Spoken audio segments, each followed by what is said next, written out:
Hello అండి. ఈరోజు ముఖ్యమంత్రి జగన్మోహన్ రెడ్డి గారు విజయవాడలో రాజ్యాంగ నిర్మాత బాబాసాహెబ్ అంబేద్కర్ గారి 125 అడుగుల ఎత్తైనటువంటి విగ్రహాన్ని ఆవిష్కరించడం జరిగింది. అయితే ఈ విగ్రహ ఆవిష్కరణ వెనక రాజకీయాలేమైనా ఉన్నాయా? పగలు ప్రతీకారాలేమన్నా ఉన్నాయా? లేదు, కేవలం అంబేద్కర్ గారి ఆశయాలను ప్రజలకి చేర్చడానికి, ఆయన స్ఫూర్తిని ప్రజలకు పంచడానికి మాత్రమే విగ్రహావిష్కరణ చేశారా అని గనక మనం విశ్లేషించుకోవాలంటే, ఒకవేళ జగన్మోహన్ రెడ్డి గారు కేవలం అంబేద్కర్ గారి ఆశయాల్ని, ఆయన స్ఫూర్తిని ప్రజలకి చేర్చడం కోసం మాత్రమే ఈ విగ్రహాన్ని ఆవిష్కరణ చేస్తే గనక, ఆల్రెడీ 2014, 19 మధ్యలో తెలుగుదేశం పార్టీ గవర్నమెంటు అమరావతిలో 16-20 ఎకరాల సువిశాలమైనటువంటి భూమిలో 125 అడుగుల ఎత్తైనటువంటి విగ్రహాన్ని ఆవిష్కరించడం కోసం అన్ని పర్మిషన్లు తీసుకుని ప్లానింగ్స్ మొత్తం రెడీ చేసి కన్స్ట్రక్షన్ కూడా స్టార్ట్ చేసి కొన్ని కోట్ల రూపాయలు అక్కడ ఖర్చు పెట్టడం జరిగింది. నిజంగా జగన్మోహన్ రెడ్డి గారికి ప్రజలకు స్ఫూర్తినివ్వడం కోసం మాత్రమే, ఎలాంటి రాజకీయాలకి తావు లేకుండా కనుక చేయాలి అనిపిస్తే గనక ఆల్రెడీ మొదలుపెట్టినటువంటి ఆ ప్లేస్లో దాన్ని కంటిన్యూ చేసినట్టయితే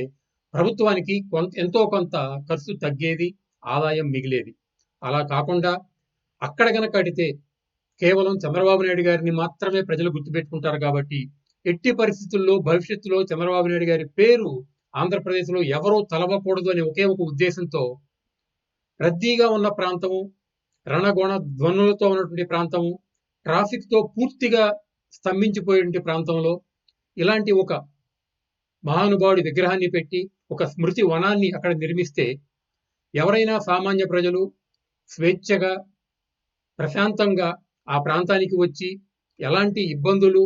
ఎలాంటి డిస్టర్బెన్సెస్ లేకుండా అక్కడ సమయాన్ని గడపడానికి, ఉల్లాసంగా గడపడానికి అవకాశం ఉంటుందా? లేదు, అమరావతిలో గనక ఇలా చేసినట్టయితే ప్రజలకి ఒక ప్రశాంతమైన వాతావరణంలో ఒక మహానుభావుడి ముందు కూర్చుని సేదతీరే అవకాశం ఉండేదా అని ఆలోచిస్తే ఖచ్చితంగా జగన్మోహన్ రెడ్డి గారు ప్రతీకారం కోసం మాత్రమే తీసుకొచ్చి అనువుగాని ప్రాంతమైనా గానీ విజయవాడ నడిబొడ్డులో ఇది పెట్టారు అనిపిస్తుందండి. ఇక రెండవది, జగన్మోహన్ రెడ్డి గారికి అంబేద్కర్ గారి విగ్రహాన్ని ఆవిష్కరించే హక్కు ఉందా లేదా అని కనుక ఆలోచిస్తే, స్ఫూర్తిని నింపాలి అని గనక ఉంటే, ఆయన ఏదైతే ఆశయాలు ఉన్నాయో ఆశయ సాధన కోసం మాత్రం ఇది చేస్తే గనక గత 4.5 ఏళ్లుగా జగన్మోహన్ రెడ్డి గారి ప్రభుత్వంలో దళితులు, బడుగులు, బలహీన వర్గాలకు చెందినటువంటి అమాయకులు, చదువుకున్న వాళ్ళు, డాక్టర్ చేసినటువంటి వాళ్ళు, సంఘ సంస్కర్తలు అనేక మంది వైఎస్ఆర్ కాంగ్రెస్ పార్టీ వాళ్ళ వల్ల కానీ, జగన్మోహన్ రెడ్డి గారి విధానాల వల్ల కానీ, పోలీసుల చేత కానీ హింసింపబడి చంపబడినటువంటి ఈ పరిస్థితుల్లో వాళ్ళ గురించి ఏమాత్రం కన్సర్న్ చూపించిన జగన్మోహన్ రెడ్డి గారు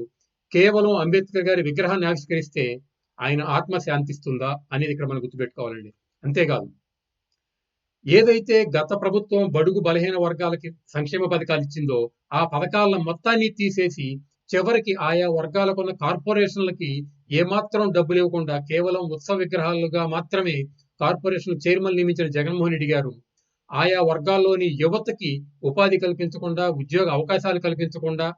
ఏమాత్రం వాళ్ళకి సంపాదించే మార్గాలు చూపించకుండా కేవలం అంబేద్కర్ గారి విగ్రహాన్ని మాత్రమే ప్రతిష్ఠిస్తాను అని చెప్తే ఇది ఓట్ల కోసం కాదా అని ఇక్కడ మనందరం ప్రశ్నించుకోవాలి. మరీ ముఖ్యంగా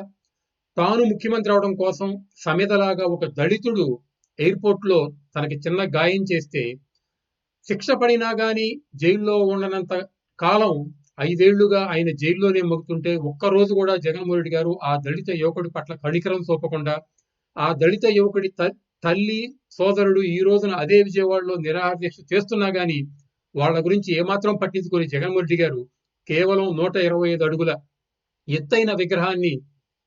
ఆవిష్కరిస్తే అంబేద్కర్ గారి ఆత్మ శాంతిస్తుందా అనేది ఇక్కడ మనం గుర్తుపెట్టుకోవాలి. అంతేకాకుండా నిజంగా అంబేద్కర్ గారి స్ఫూర్తిని ప్రజలు నింపాలి అంటే రాజ్యాంగం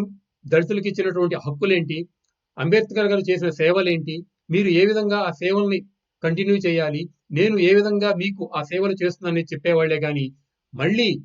చంద్రబాబు నాయుడు గారిని, పవన్ కళ్యాణ్ గారిని, ప్రతిపక్షాలని విమర్శిస్తూ చంద్రబాబు నాయుడు గారు దుర్మార్గుడుగా, దళితులుకి వ్యతిరేకిగా ముద్ర వేయడానికి ప్రయత్నించారు అంటే కేవలం రాజకీయాల కోసమే, వ్యక్తిగత స్వార్థాల కోసమే. నేను అంబేద్కర్ విగ్రహాన్ని ఆవిష్కరించాను, మీకు ఏం చేసినా, మిమ్మల్ని ఎంతమంది చంపినా, ఎలా ఉన్నా గానీ నాకే ఓటేయండి అనే ఉద్దేశంతోనే జగన్మోహన్ రెడ్డి గారు ఈ పనికి